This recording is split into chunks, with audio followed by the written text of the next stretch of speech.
Okay. I want you to open your Bible to Mark's Gospel, chapter 1. We'll open up here.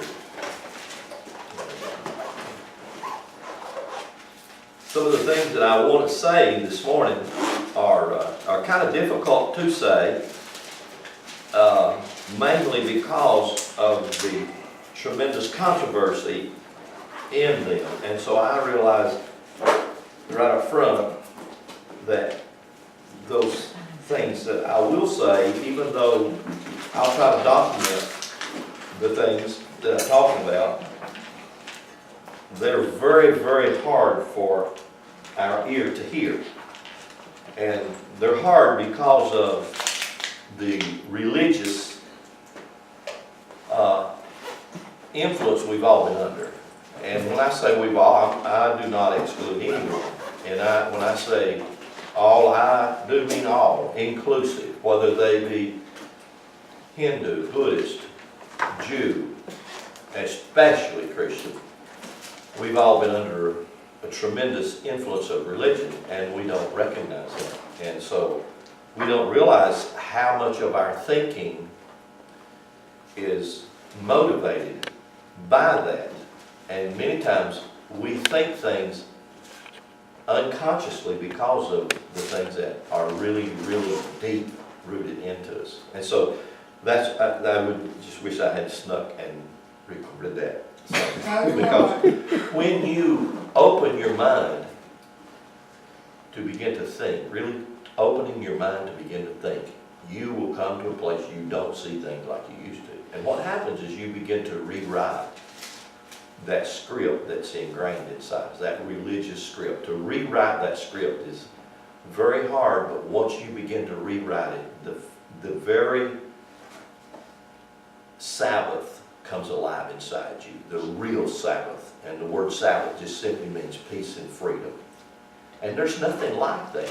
I don't know, you cannot get that from religion. You can't get the peace and you can't get the freedom that you get from the truth any other way.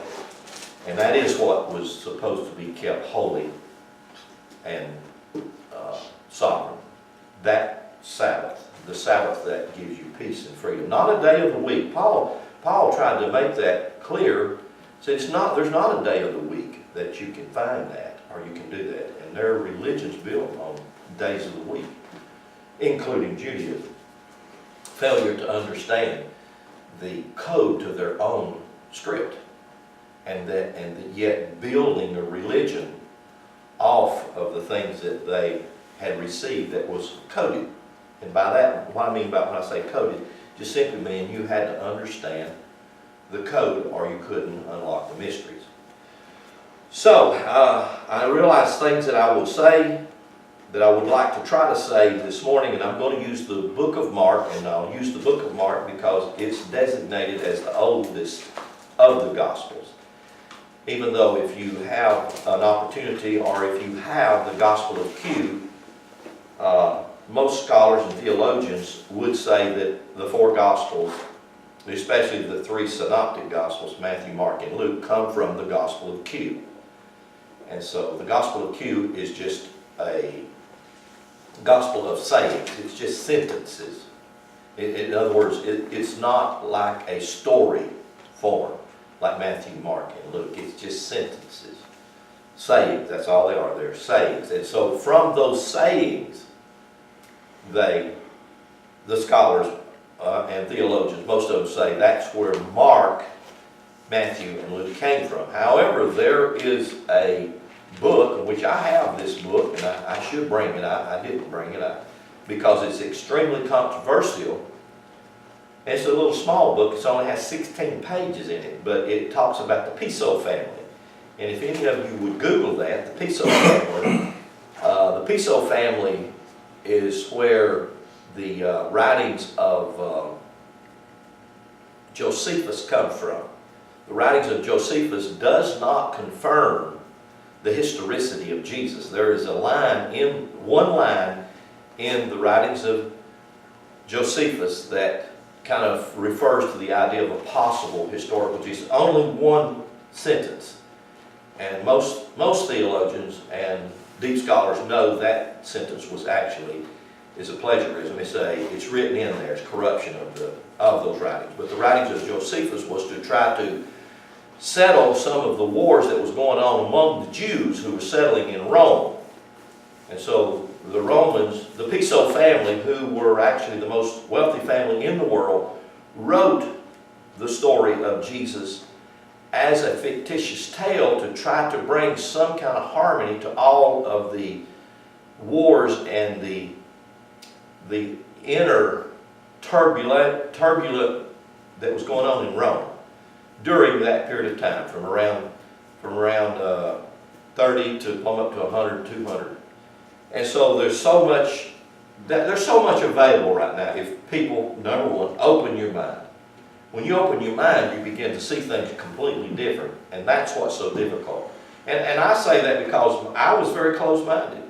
I mean, I was very adamant. Bless God, it's this way. You know, I mean, that's how I was. So I can appreciate people who are adamant and closed-minded. I can appreciate it because I was there. I was that way myself. So things I want you to see or things I want to read from this, I want to validate some of these things by certain scholars and certain things it said. So in the book of Mark, and I say this, I actually mentioned this last week or the week before, I don't remember, you just have to get the CD.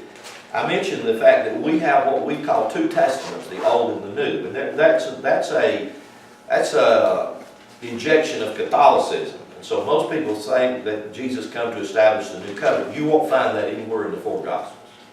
In other words, you won't find that in the words of Jesus. Jesus didn't say, I come to establish a new covenant. That's on better promises. That's not true. You only find that in the book of Hebrews. And actually, that's a misunderstanding from the book of Hebrews, because it does have, the book of Hebrews does have something to do with what we would call two covenants, but that's a covenant of the Spirit and a covenant of the flesh. It's not one that's new and one that's old. It's just two covenants. It's the fact that there is a covenant, and a covenant just simply means an agreement. That's all it is. It's just there's just an agreement here, agreement with the Spirit and an agreement with the flesh. And this was understood by all ancient mystics and mystery teachers, sages, and all of the. Well, it doesn't matter what school that you would go to, they would understand that there is a covenant, that agreement with spirit and agreement with the physical. And that covenant is, both those covenants are still valid, and they both are still functional, and they work today. So it's not a new against an old or an old against a new.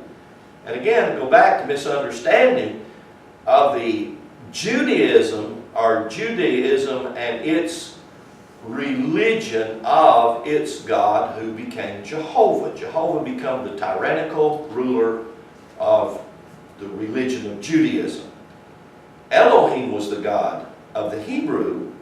And so there again, the lack of understanding and the lack of study really confuses those two. So I could say how many, if I was in a crowd of 10,000 people and I would say, do y'all remember in the Old Testament how that God was a tyrant, that God was angry, that God would kill people, and God would do, and everybody would say yes.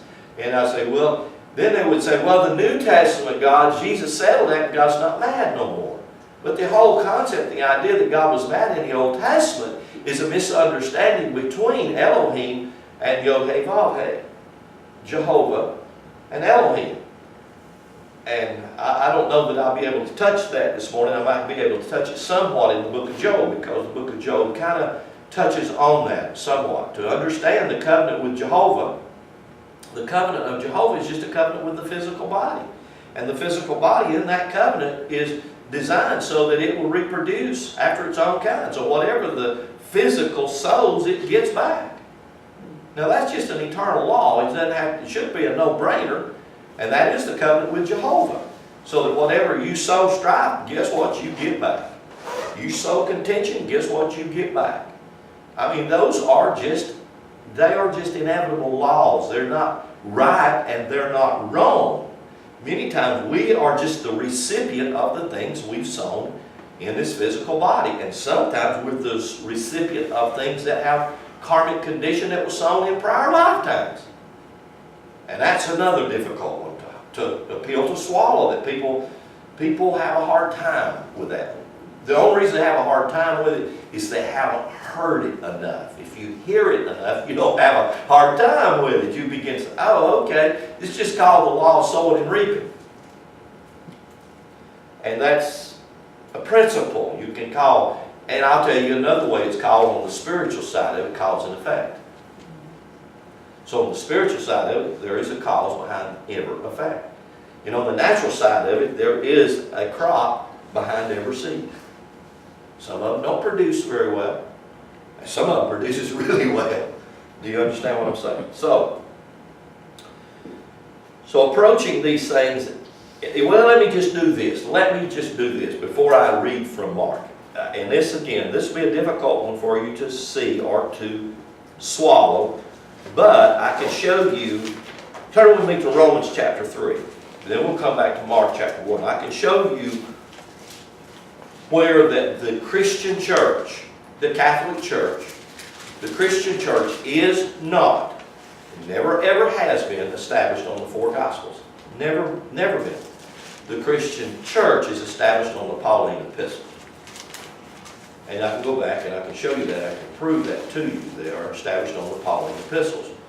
Now I want to show you something that Paul said, and you can sidestep this, you can skirt it, you can try to make it say anything that you would like to, if you would like to. But it's still in print, and it just simply says this.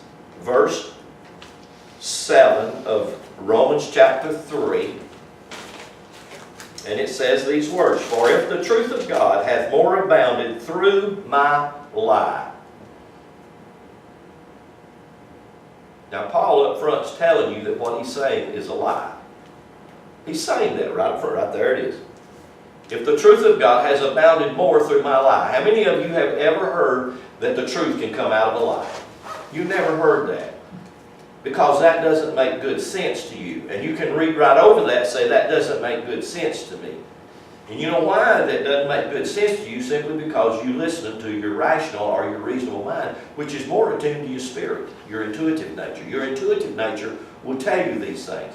Your intuitive nature will tell you certain things that you believe from the Scripture that sometimes are outright lies.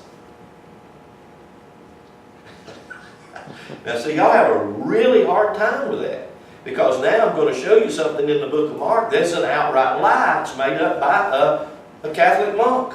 Made up. They even know who made it up. They even know when it was made up.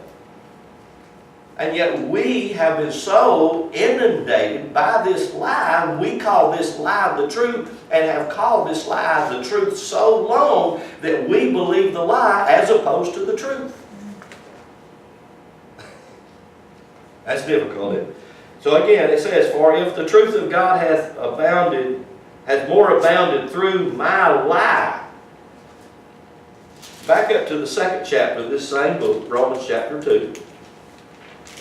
Verse 16 says, in the day when God will judge the secrets of men by Jesus Christ according to what? My gospel. My gospel. Paul didn't ever write a gospel. That's what he's saying. Paul says that God will do this according to my gospel. In other words, this is Paul's table. He didn't say God told me this. He didn't say Jesus somehow or another appeared to him and said, say this, Paul. Paul just simply said, this is my gospel. Well, you know, I could say that this is the gospel according to Lynn. And you would say, well, that ain't got any weight whatsoever to it. There's no validity to that. But yet you will believe this one, and Paul says, this is my story. This is my gospel story. And he says very clearly, my gospel story is a lie as opposed to the truth of God. But yet we choose to believe that. And you do, I have, and it's difficult for us. And I'll show you where there is an outright lie. Mark chapter 1, and then Mark chapter 16. So go back over with me to Mark chapter 1, and I wanted, because I have been doing this series of teachings on a purposeful intent to get all of this, or a lot of this information that I have on CD so that I can break it down from the CD and put it in print, try to get it in a book form. Because I feel there probably would be a very desperate need for this information in book form, because I don't know anybody or anywhere that you can get this information from other than different resources, pulling it here and pulling it there. You know, there is no devil in the Old Testament. That's a really strange idea because most people think there is. And Satan is not your enemy. Satan works as an immune system in your physical body to aid in your life and your well-being. But we don't understand that. We haven't gone back and done the research in the Old Testament to look at Satan from that perspective. We always look at Satan as an enemy. And we're always taught to do that. Because Satan and that particular Hebrew glib is used as something that withstands or something that is against. And that's exactly what your white blood cells are. They withstand and they are against anything that tries to violate your physical body. And right now we are in what we call the flu season, and so the medical field and the druggists there want you to even come by and we'll give you a free flu shot. In other words, we'll give you the flu for free. That's pretty much what it is. So that your Satan, your immune system, that's what your immune system is. It's your Satan. It's that which withstands the things that come against you. And it's working. It's working in you right now. It's working in you against sickness and disease because we are in an environment called the earth that's filled with a lot of things that are the results of cold and hot, cold and hot, cold and hot. Controversial energies that breed and grow things. So, okay, I know all that I just said is extremely controversial, but nevertheless, here we see this phrase in Mark chapter 1. It says, "And it came to pass in those days that Jesus from Nazareth of Galilee." Where are you at? I'm in Mark chapter 1, verse 9. Okay. Mark 1, 9, I'm sorry. And then I'm going to go over to Mark 16. Mark chapter 1, verse 9 says, "And it came to pass in those days that Jesus came from Nazareth of Galilee and was baptized of John in Jordan." Now that phrase, if I'm looking at that phrase from a coded perspective, in other words, I'm looking at that phrase or that sentence, and I said, okay, these words are words that have behind them codification or deeper meaning than what you are reading from the page or what you're getting from what it says. Jesus, is a symbol of the Son of Man, okay? So then the person of Jesus represents mankind, or I could say humanity. And Jesus, in the stories that you read of Jesus, Jesus calls humanity his brother. Doesn't he? His brother, his sister, or whatever. He's my brother. He's my, she's my sister. So he recognizes us in kinship. And Jesus always calls himself, or itself, the Son of Man. Okay? He always does. He never does refer to himself as the Son of God. Only some of the historians who are supposedly writing the records call him the Son of God. He calls himself the Son of Man.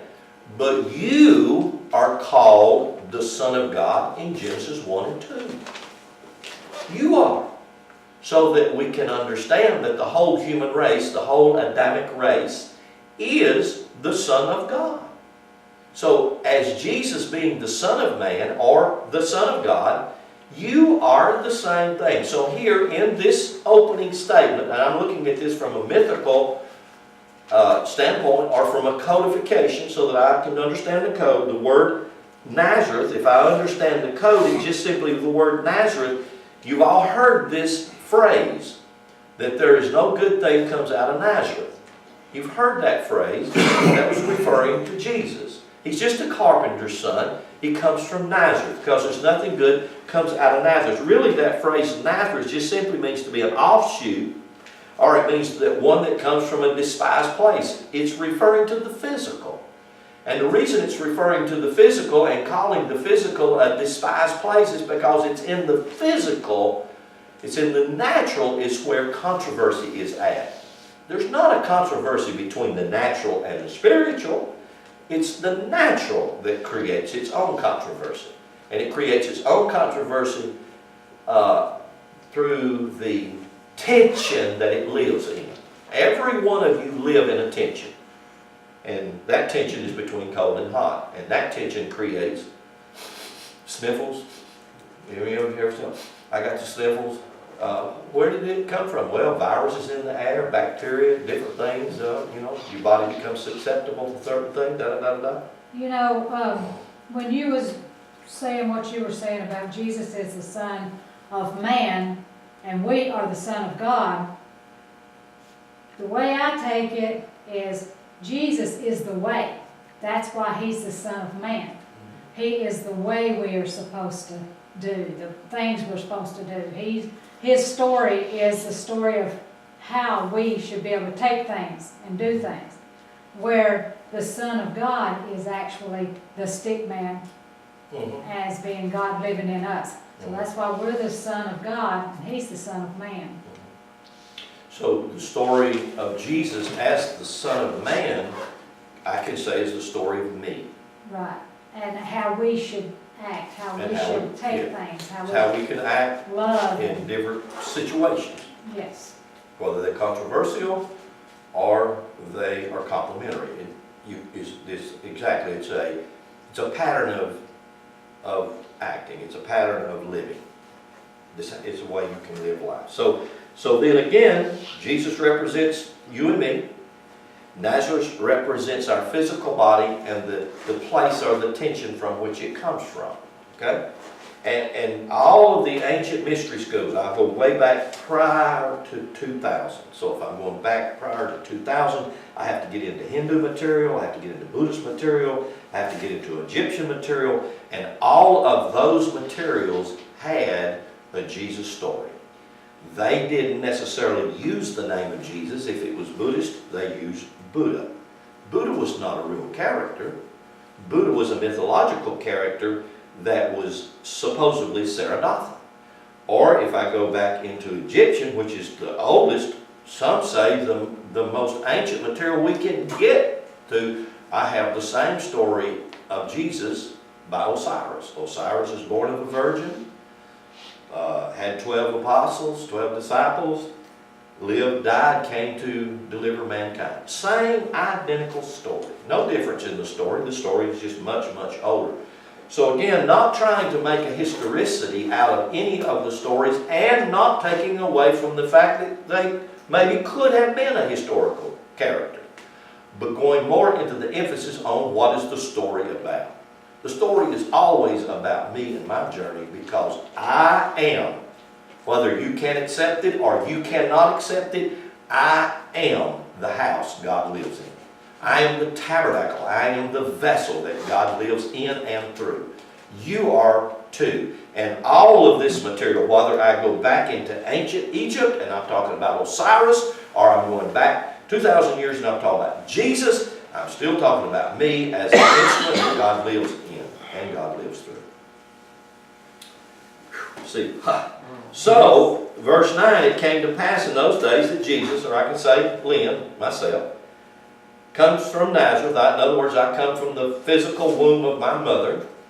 That's what that's saying. Of Galilee. That's the wheel. That's the zodiacal energy, or the signs of the 12 signs of the zodiac. So I have my cardinal cross that I'm hung upon. In other words, a birth date. A day that I was conceived and a day that I was delivered into the physical world. Which generally deals with all of the 40s. There are over 120 something times that the number 40 is used in the Old Testament scripture.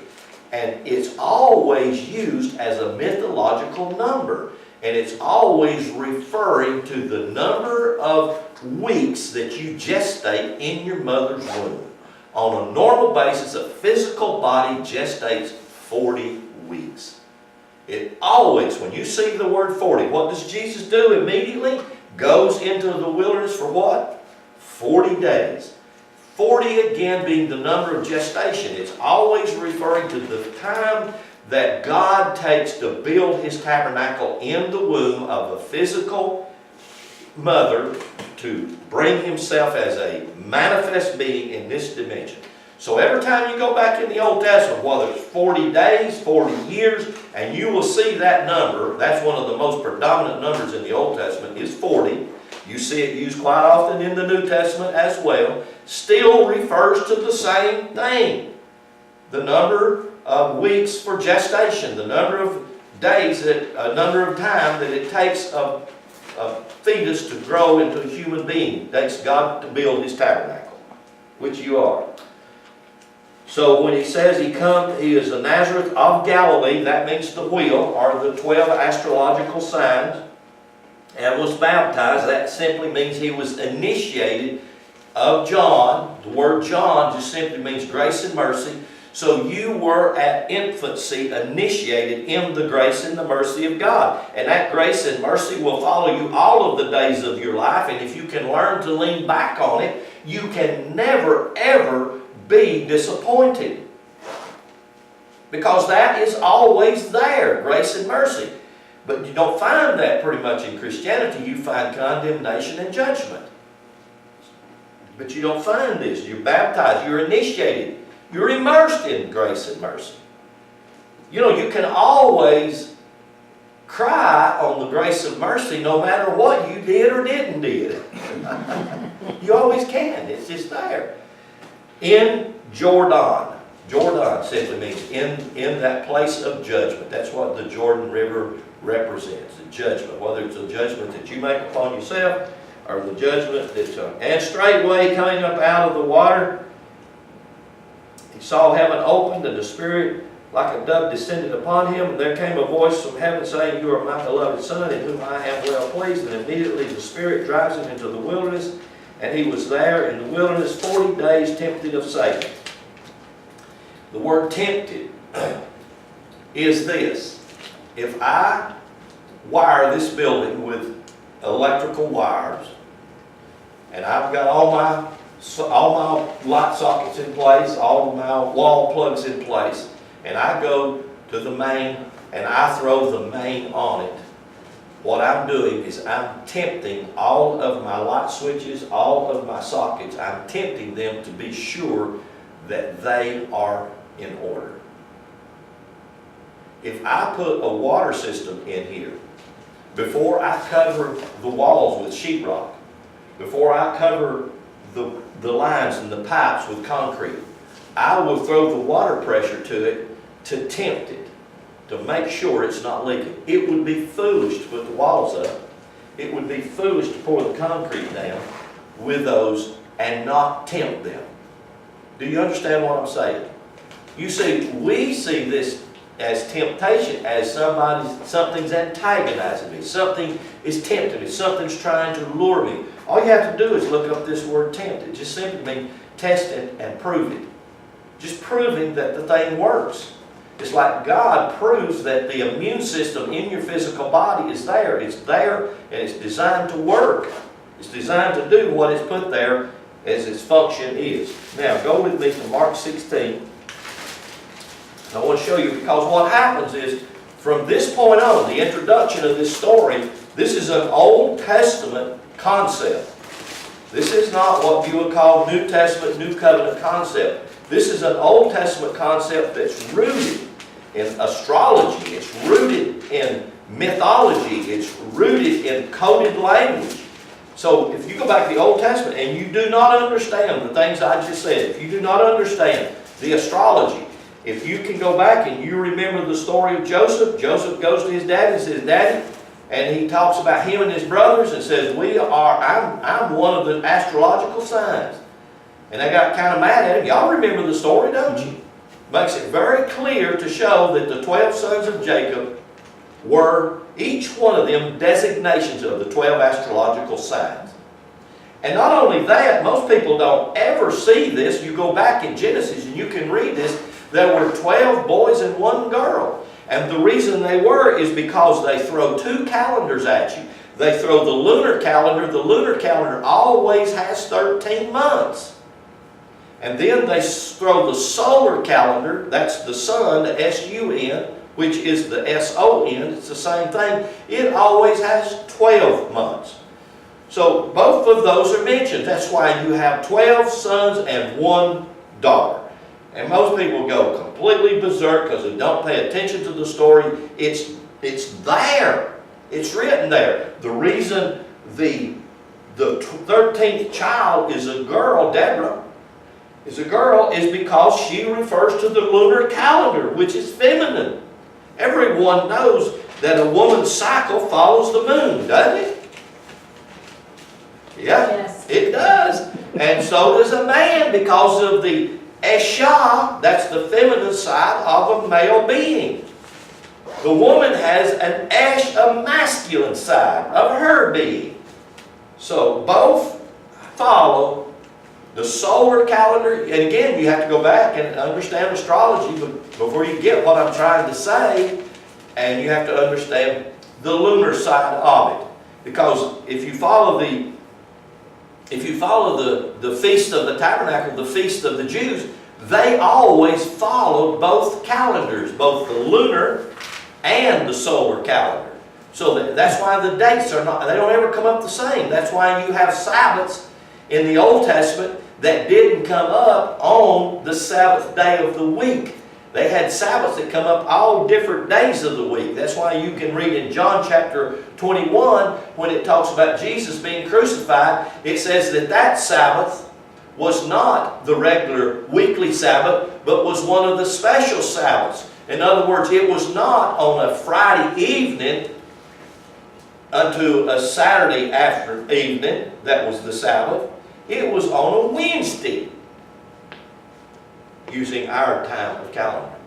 Why? Because it was one of the special high holy Sabbaths, which never came on the same day. And the reason they don't is because they follow the lunar calendar. And I'm convinced that if we went back to a lunar calendar, that we wouldn't be so screwed up with and have to have a leap year. Because our calendar is kind of complicated. It's off kilter. Everybody knows that. But nobody... Well, hallelujah anyway. So much for all of that. So if you found Mark 16, I want to read you something. Mark 16, verse 15. And my Bible is a red letter edition. So I'm not sure if your Bible is a red letter edition, but my Bible, as a red letter edition, is implying that Jesus said this. However, the historical records indicate that this is not even in the original Gospel of Mark. So if it's not even in the original Gospel of Mark, Jesus couldn't have said it. And if here they're trying to sell you the idea that Jesus did say this, it's obviously they're trying to sell you a lie and call it the truth. Because Jesus didn't say this. But the red letter Bible says he did. And not only that, but what I'm fixing to read and what I'm fixing to show you is what the foundation of Christianity is built on. And if it's built on a lie, then we have got to face the reality of that lie. And you have to understand, I love the Bible. I do. I have given my whole life to study this book. And still do. And I get upset many times when I see the additions or the deletions.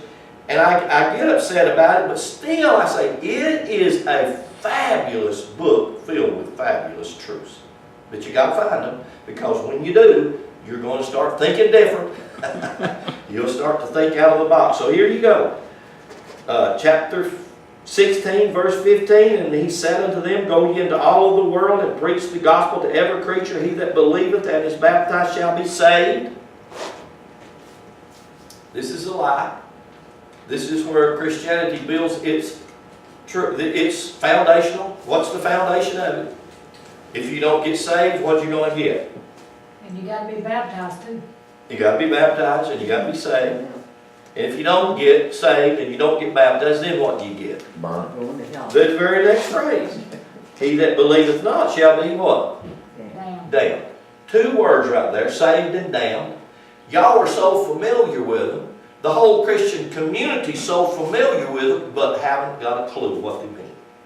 Haven't got a clue why they were inserted there. They were inserted, these are lies that have been put there so that they can hold this over you and me and create fear, because nobody wants to burn. Right? But you have this deep-rooted inside you that says, well, if I don't get saved, I'll be damned. I'll be cursed. Yeah, right. All right. Let me read you something in light of those two things. This is the Gospel in the Zodiac. If you don't have it, you ought to get that book. This is by Darlington. He wrote this book about 6, 8, 10 years ago. It's a phenomenal book, and it is a book that's written on the Gospel of Mark, saying that the writing of Mark was or is written on the 12 astrological signs. Darlington, Bill Darlington, Darlison,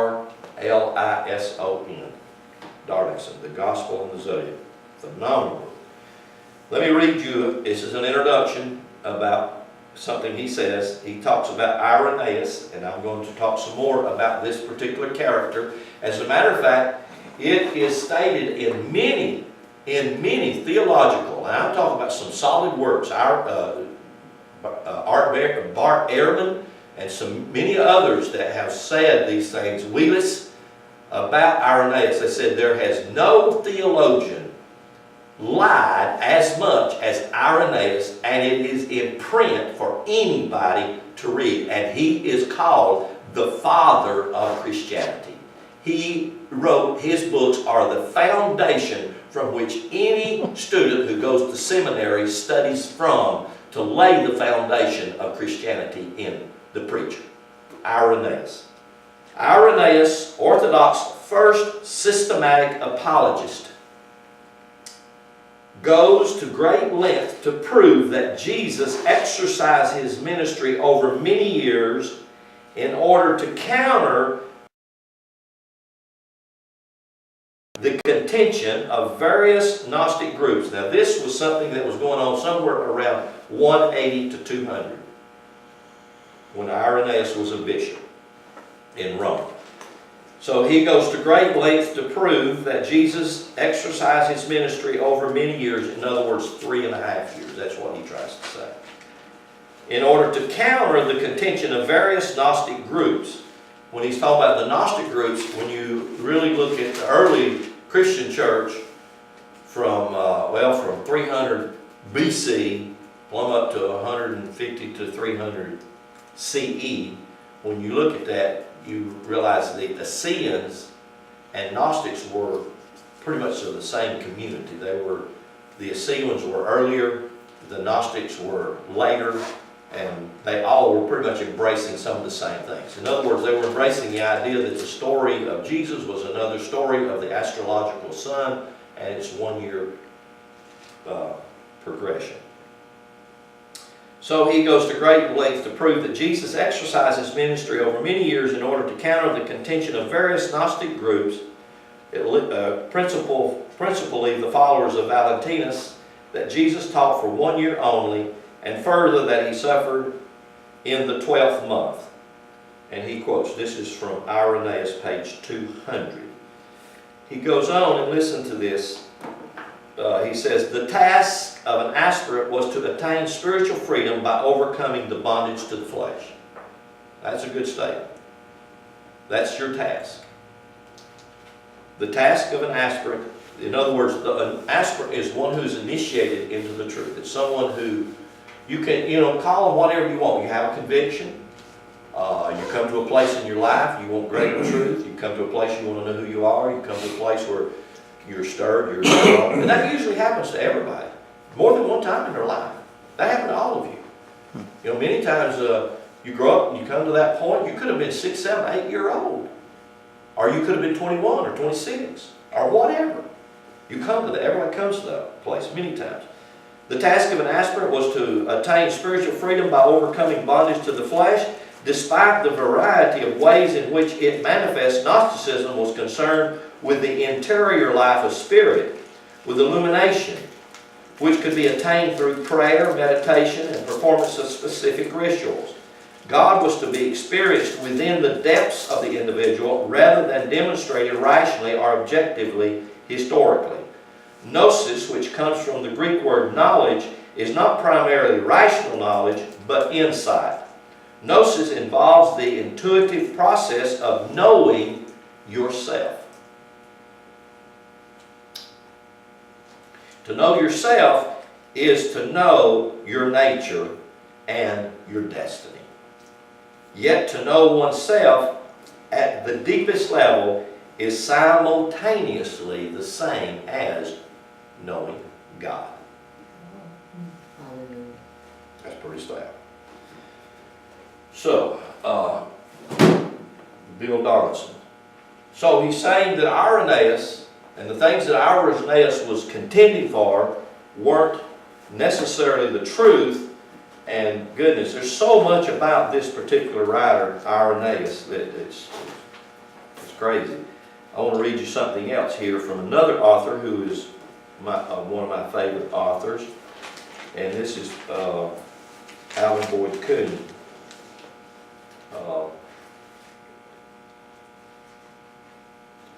Alan Boyd Kuhn, let's see. And I'm reading from Who is the King of Glory? This is a phenomenal book.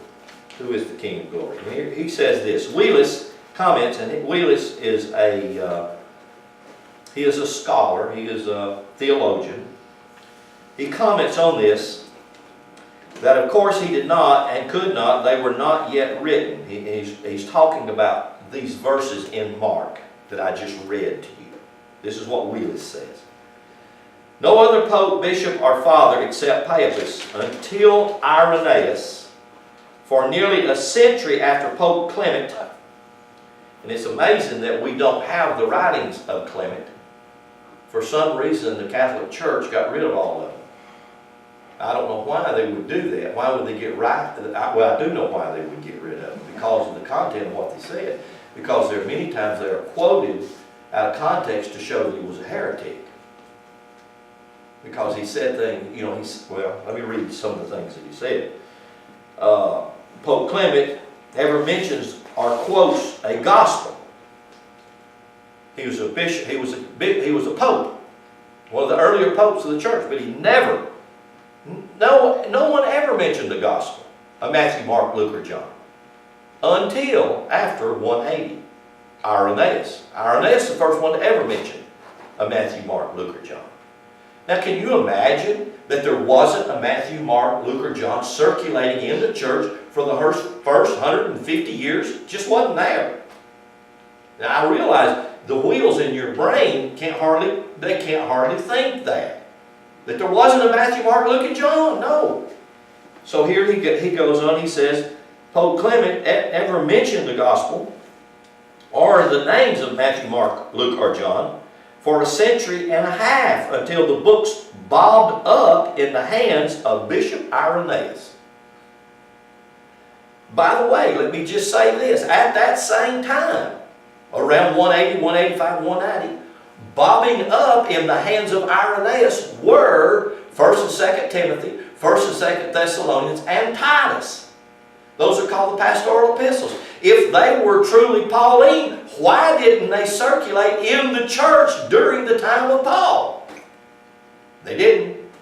They're never mentioned for the first 150 years from the time of Paul. What was Paul? He had his experience around 40, 45, 46, and he was finally killed around 65, 66, 68, somewhere along in there, up until 180. Those books aren't circulated at all in the church. Makes wheels turn, doesn't it? So for 150 years, until the books bobbed up in the hands of Bishop Irenaeus, were tagged as Gospels according to this or that apostle. There existed not a word of them in all the tiresome tombs of the fathers. It is humanly and divinely impossible that the apostolic authorship and hence canonicity of divine inspiration of the sacred four should have remained for a century and a half unknown.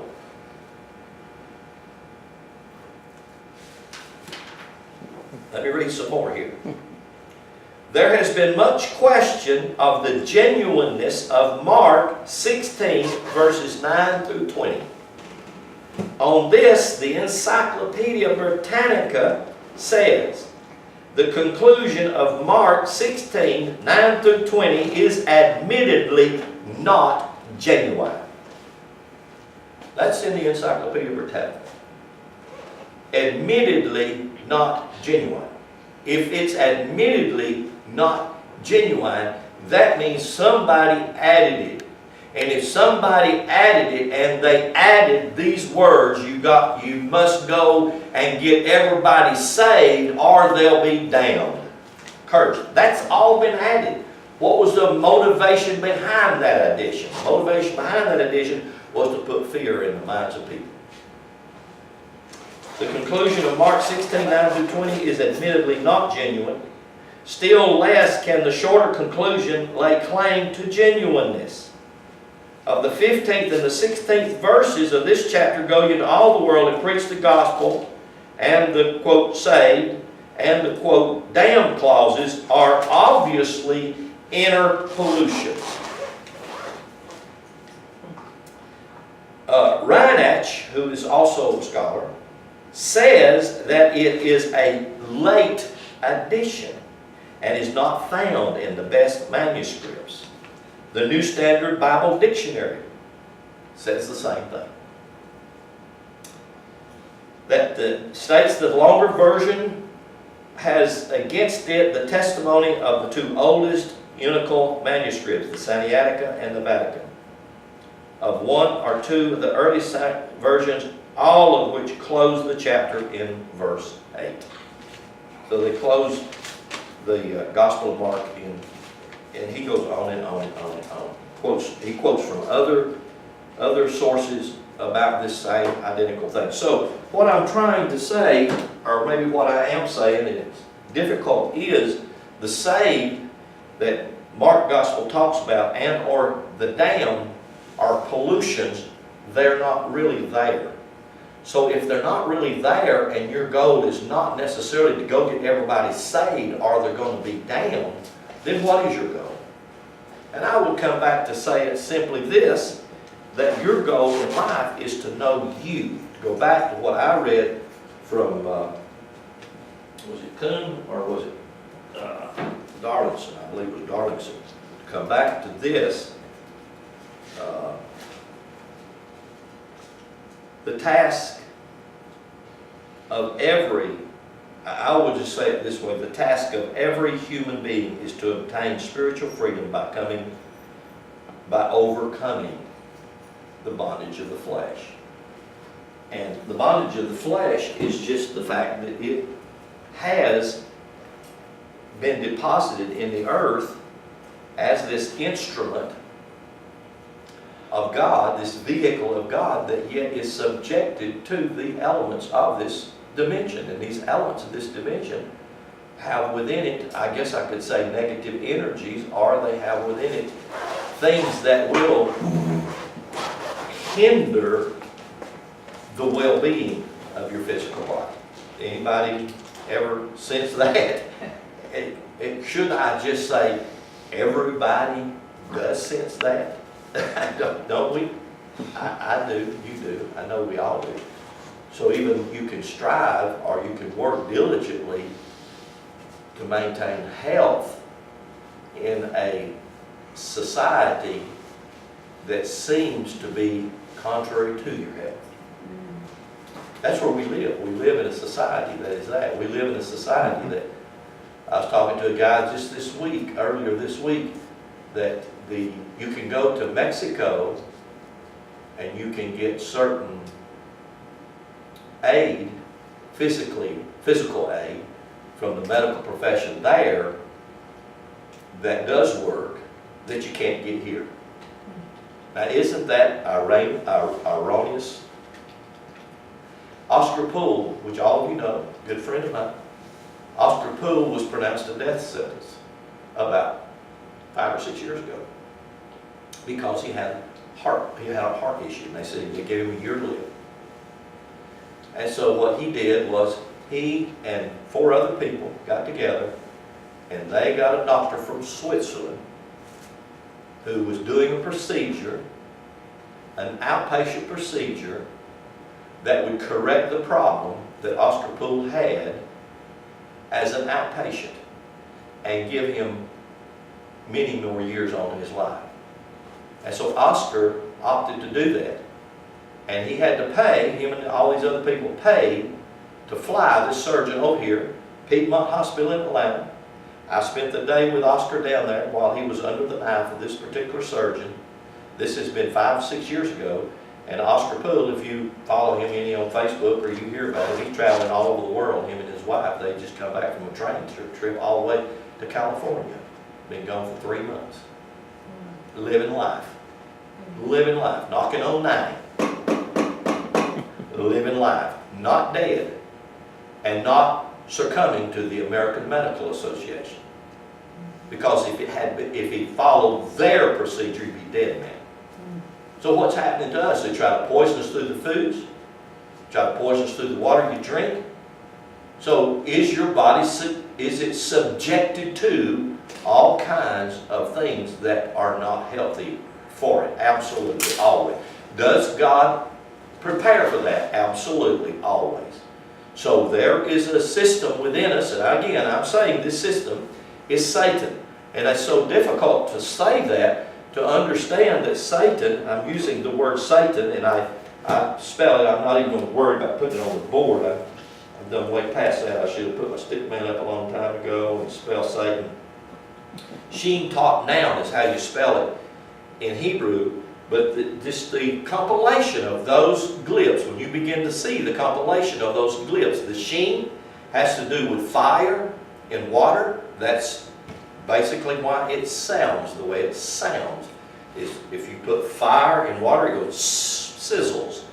And that's what the Hebrew Sheen is about. The sizzle of spirit, which is God, fire. God is fire, light, in physical matter. So when you put God into physical matter, he cools off. He's still there. You know, there's still a little spark in everybody. You didn't distinguish it. It's still there.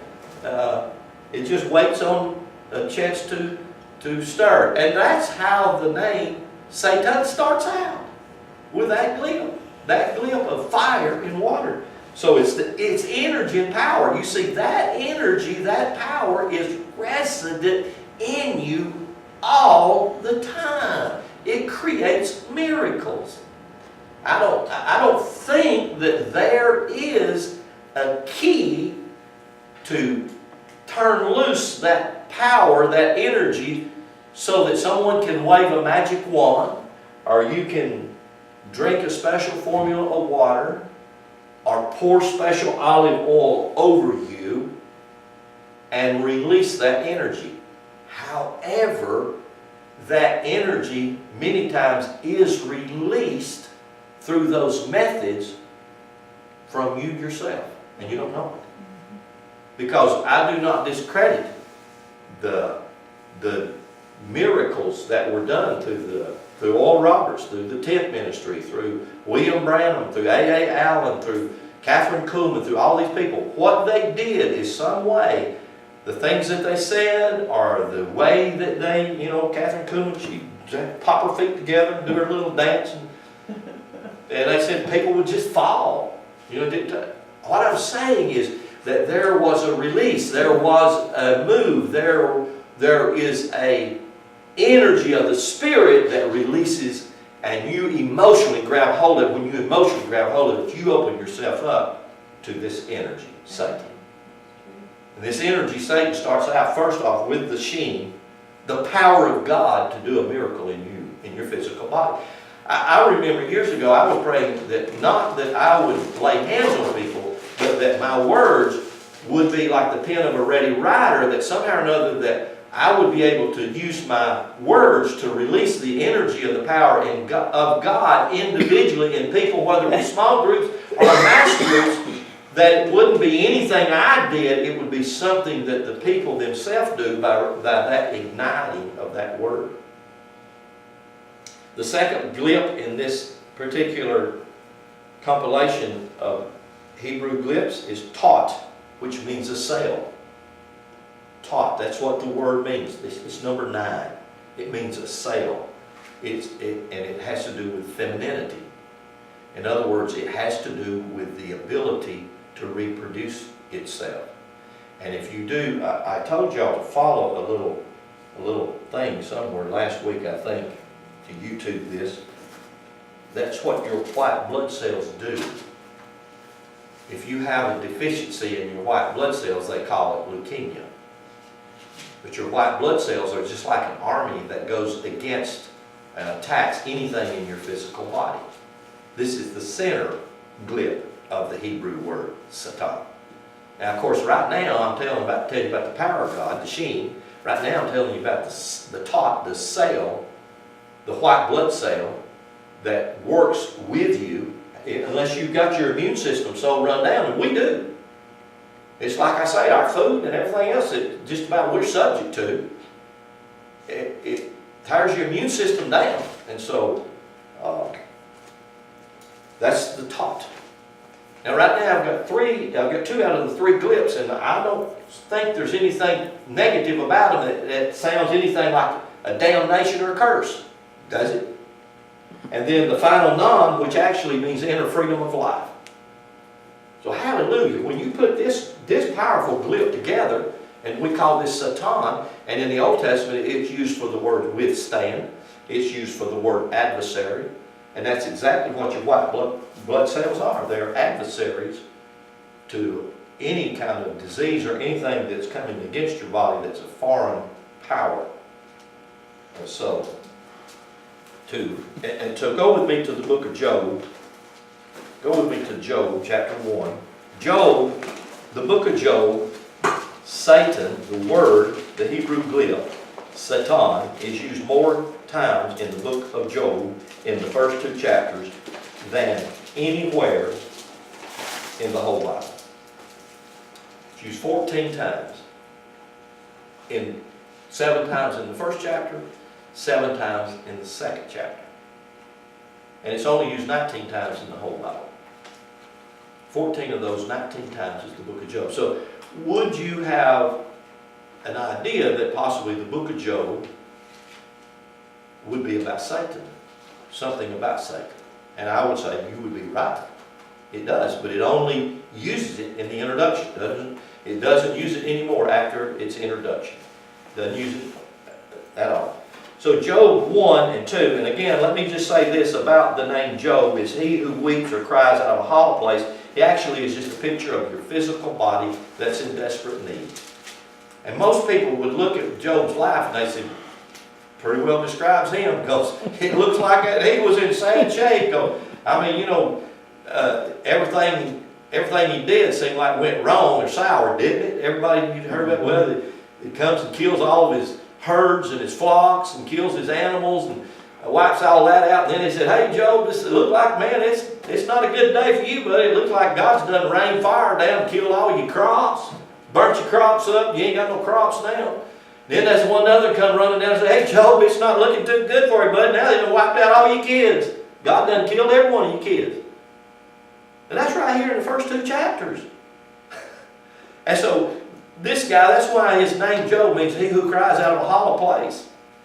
It's just exactly like your physical man. That's when you're physical. Without God, you're nothing. Hello? Without God, we are in sad shape. And all of these things seem to be coming against us. And all of these things have associated with them this Satan. Not that Satan is doing any of those things. As a matter of fact, it didn't say that Satan did those things. It said that God did those things. God killed his flocks. God burned his crops. God killed his children. That's how the story starts out. So, Job chapter 1, verse 6, it says, and there was a day when the sons of God came to present themselves before the Lord.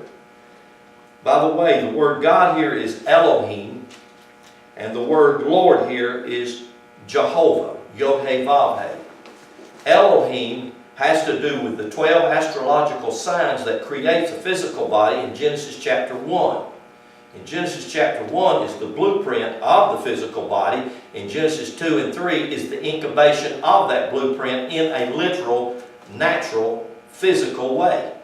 Genesis 1 gives you the blueprint, gives you the outline, the diagram for it. Genesis 2 and 3 is where it's incubated, it's formed. Genesis 1 is where it comes from nothing.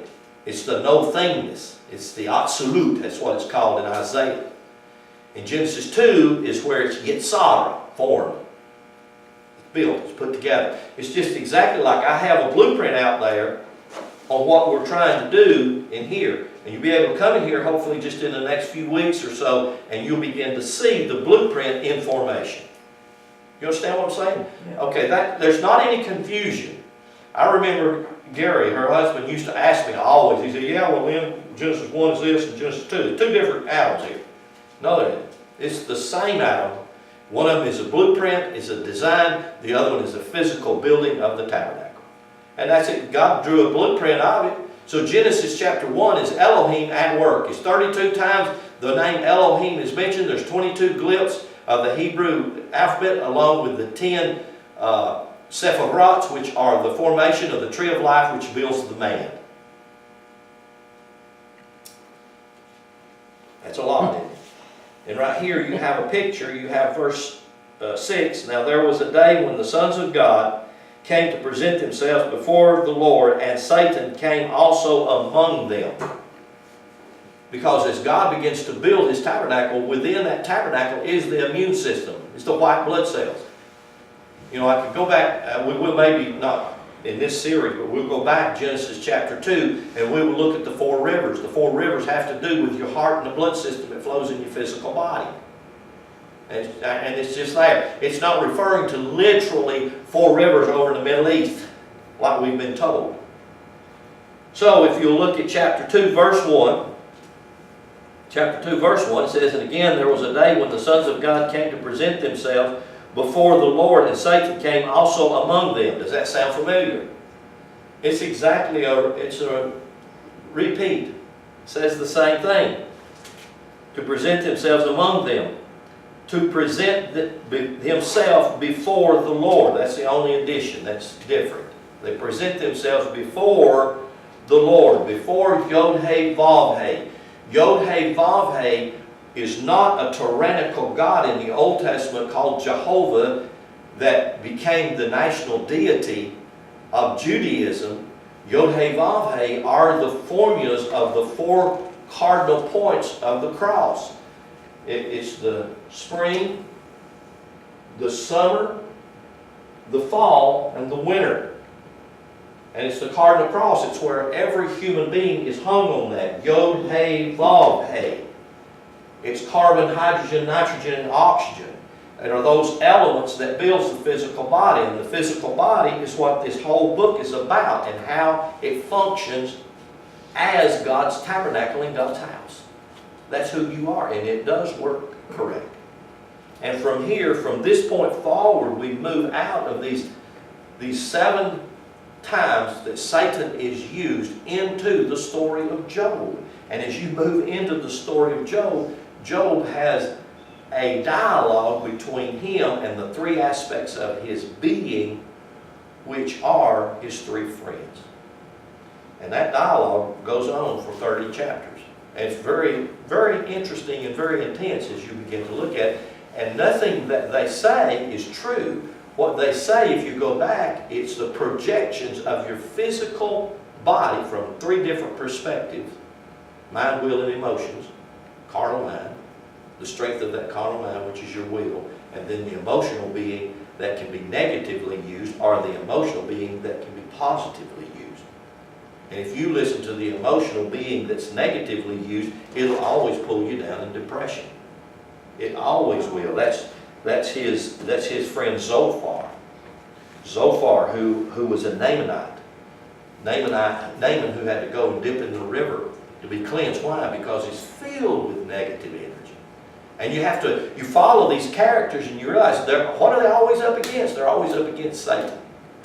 They're always up against that immune system that's in your physical body that's there to protect you and give you life. Satan is your friend. We're almost the adversary. We are. That's who we are. We become our own enemy. I think a lot of it has to do with our mind. Our mind is our enemy. Yeah, well, that's what these three guys represent. I did have, I'll just read them to you real quick in closing. I'll just close right here. Eliphaz.